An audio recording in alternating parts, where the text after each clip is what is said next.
All right, we're at episode 11 of Vinland Saga. Spoiler alert. Um, it's called The Gamble, and I'm guessing it's speaking of the fact that Askeladd's troops are gambling that if they take the key, if they go after and take the prince, then they'll be rewarded, no matter whether it's the English or the Danish who end up paying, even though they only have 100 troops. This episode starts interestingly. Thorkal's group has the prince, and they are having a religious debate. The Asgardian gods like Thor and such versus Jesus, who's most powerful. And then you see this priest, this Christian priest, go nuts. He's chained up, but he goes nuts, and then they give him something to drink, and he calms down. And he makes the comment. They ask him which god is more powerful. He says whichever one created alcohol. It's a really interesting scene. They talk about Valhalla being where warriors go when they die, and that's the only reason that Thorkal's group fights. They literally spend their lives fighting so that they can earn their right to be in Valhalla. Um, versus Christians who have obviously other motivations. But at any rate, they're having this theological discussion. It goes on for like a third of the show. Um, and then Thorkel notices that he basically sees these troops coming at them. Um, and again, Thorkel has about 500 troops. They ransacked the 4,000 in London. They're being surrounded, and Thorkel actually kills one of them before anybody even sees them. This guy is insane warrior. It's very smart. They show in this episode his tactical brilliance, and how he can think through war scenarios. But he senses this guy, he throws his spear and basically takes his head off. Um, anyway, the group makes themselves known, and it's that same detachment, I believe, that was gonna it was trying to gather men and was trying to get Askeladd's group to join them in the previous episode. Um, at any rate, they call out. It's like they tell Thorkal's group, "You're surrounded. There's 2,000 of us. Go ahead and give up and give us a prince, and we'll let you live." And Thorkal's like, "Nah, they wouldn't be announcing the 2,000 if that was the case." So they end up. So what ends up happening is Thorkal actually gives them the prince. Say, "Hey, here you go. You know, you got us beat. So now that you have the prince, you have no reason to not fight us. Maybe they were scared they were going to hit the prince in a fight, but now the prince isn't there. It's like, so now you're a coward if you don't fight us, basically." And the guys fall for it, and they fight him. And Thorkel looks around, and he's like, "It doesn't look like any more than 400 men." As they're slaughtering them, of course. And so that's the 400 that were, gathered in the first place to try to take back the prince. And these 500 men of Thorkel took out 2,000, so 400 was a joke for them.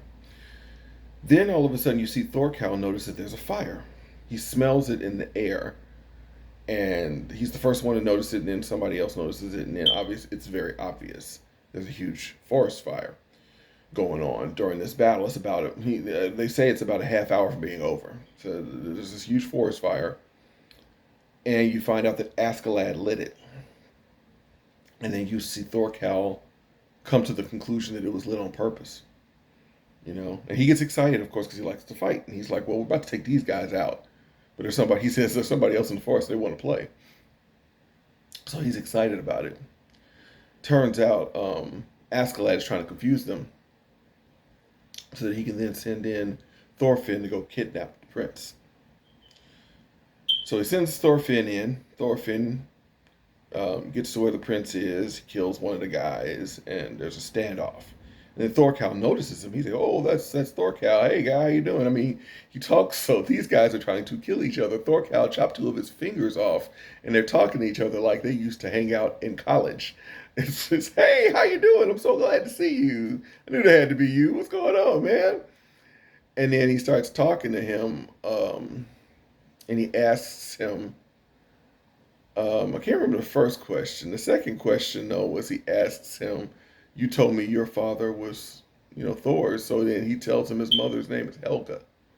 And of course, that shakes him up. He's like, "How do you know my mom's name?" Thorfinn. And then Thorkal's like, so he said, "Ah, okay, I'm right. So that makes you, the son of they call him the Troll of Yam. That's what they call Thor's, his father." And everybody, of course, every time somebody talks about the Troll of Yams, they freak out because they're like, "This guy is insane." Thorkel himself says it's the only person who can match my strength, and that alone is spooky because Thorkel is as strong as he gets. And he tells these guys, he's like, that guy. He said, "You better be careful with Thorfinn because you might think he's nothing because he's small, but that's somebody you better not underestimate." And then when they tell him who his father is, the guys are like, "Oh wow." So Thorkel does something interesting. He says, "Hey, here, you can have the prince." There's a fire going on around him, and it's getting crazy. And Thorkel's like, "Go ahead and take the prince. I'll come get him from you." He's basically like letting him go so he can come and fight him later. And he's like, "And if you beat me, then you win. So I'll see you later, guy." And Thorfinn walks away with the prince.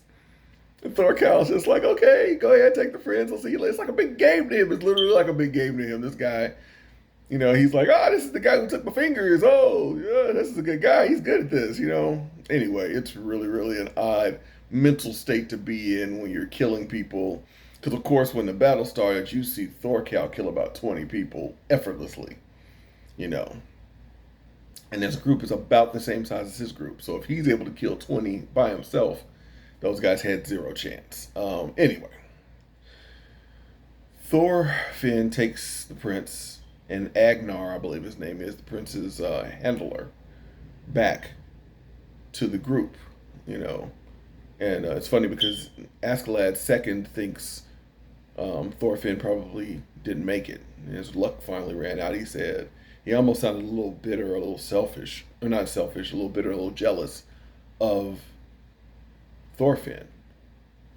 He's like, your faith in this kid might be misplaced this time, and maybe his luck ran out. And then of course he shows up, and he's got the prince, and really interesting. I'm not sure if this is a part of the game he's playing.